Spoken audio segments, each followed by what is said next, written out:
Bismillahirrahmanirrahim.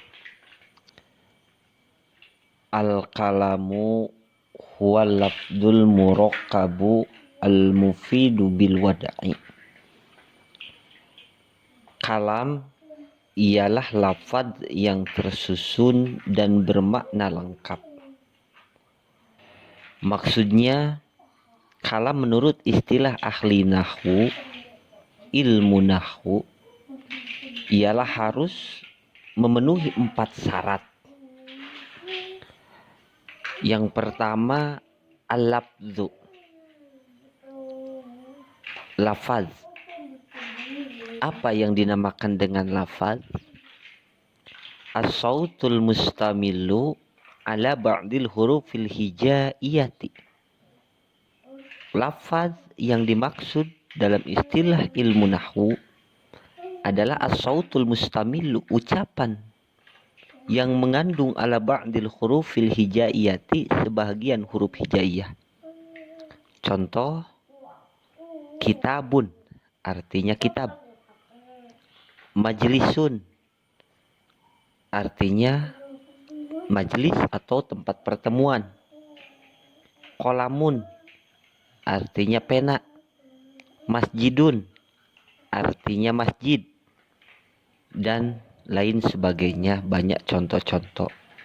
Jadi kalau suara yang tidak mengandung salah satu huruf hijaiyah, seperti contoh suara kokok ayam, suara beduk, suara kaleng yang jatuh, suara petir, suara mesin, itu tidak termasuk ke dalam lafaz.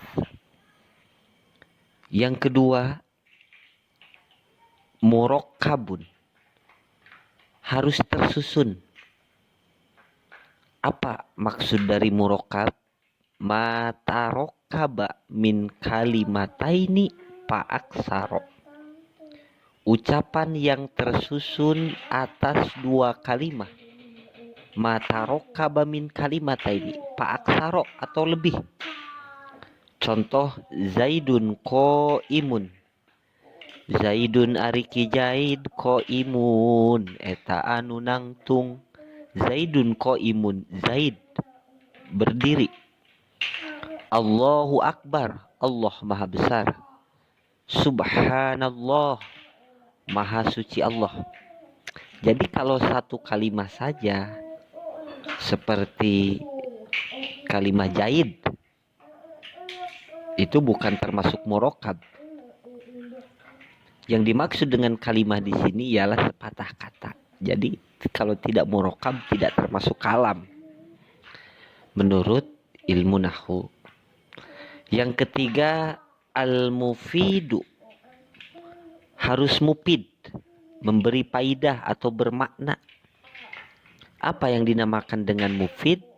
Mufid menurut ilmu nahwu, ma afada faidatan yahsunu sukutu minal mutakallimi wasami'i alaiha.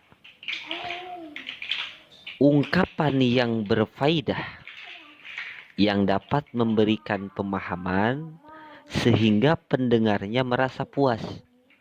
Contoh, Zaidun qaimun, Zaid berdiri, atau qaimun, berdiri saja, sebagai jawaban dari pertanyaan kaifa halu Zaidin, bagaimana keadaan Zaid? Qaimun, berdiri. Atau contoh, kaifa Zaidun, ada pertanyaan, bagaimana Ki Zaid? Maridun, Ki Zaid sakit. Nah, harus memberi pemahaman, memberi faidah. Itu baru termasuk ke dalam kalam. Akan tetapi kalau perkataannya tidak memberikan faidah, maka itu tidak termasuk ke dalam kalam menurut ilmu nahwu. Yang keempat, wadho. Apa itu wadho? ja'lul labdi dalilan alal makna, menjadikan lapad dalilan alal makna agar menunjukkan suatu makna atau suatu pengertian, dan pembicaraannya disengaja serta menggunakan bahasa Arab. Sebab ilmu nahwu ini membahas kaidah-kaidah bahasa Arab.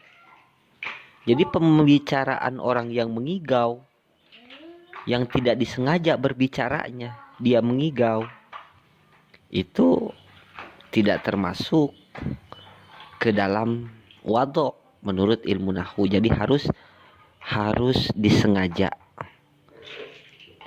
menjadikan lapad agar menunjukkan suatu makna. Wadho itu pembicaraannya juga harus disengaja dan menggunakan bahasa Arab. Jadi kalau orang yang mengigau, berarti itu tidak wadho, tidak termasuk kalam menurut ilmu nahwu. Kalamuhum labdun mufidun musnadun wal kilmatul lafdul mufidu mufradu. Kalau menurut mereka ahli nahwu, ialah suatu lafaz yang digunakan untuk menunjukkan makna yang bersifat musnad, susunan. Itu kalam. Sedangkan kalimah adalah lafaz yang digunakan untuk menunjukkan makna yang bersifat mufrad, tunggal. Kalamuhum labdun mufidun musnadun wal kilmatul lafdul mufidul mufradu. Sekian dulu pelajaran kita tentang ilmu nahwu bab kalam, pengetahuan tentang apa itu kalam menurut ilmu nahwu. Semoga bermanfaat. Insyaallah nanti kita sambung kembali di channel yang sama. Terima kasih atas view, like, dan jangan lupa subscribe-nya. Mudah-mudahan bermanfaat bagi kita semuanya. Wallahul muwaffiq ila aqwamit thoriq. Wassalamualaikum warahmatullahi wabarakatuh.